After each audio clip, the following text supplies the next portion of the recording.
హృదయమెంతో జీవము గల దేవుని దర్శింప ఆనందముతో కేక వేయుచున్నది. నా దేహమెంతో నీకై ఆశించే.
మన కొరకు ఆయన కృప మనకిచ్చారు. ధూపార్తిని చేపట్టి ఆరాధన చేసుకుందాం.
నివసించుట కంటేను నీ మందిరావరణములో ఒక్క దినము గడుపుట 1000 దినముల కంటే శ్రేష్టమైనది.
మార్గమందున నూతన జీవము ఆత్మాభిషేకమే.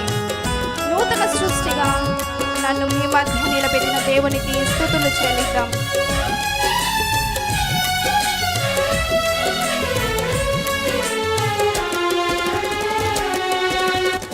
నూతనమైన ఈ జీవ మార్గమందున నూతన జీవము ఆత్మాభిషేకమే. నూతనమైన ఈ జీవ మార్గమందున నూతన జీవము ఆత్మాభిషేకమే. నూతన సృష్టిగా నన్ను మార్చెను. నూతన సృష్టిగా నన్ను మార్చెను.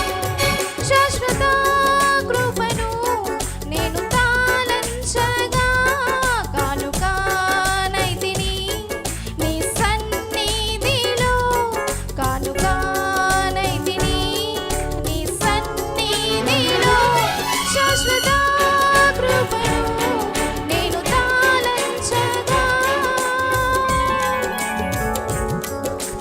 ఇందాక ఒక చెల్లె పాట పాడింది.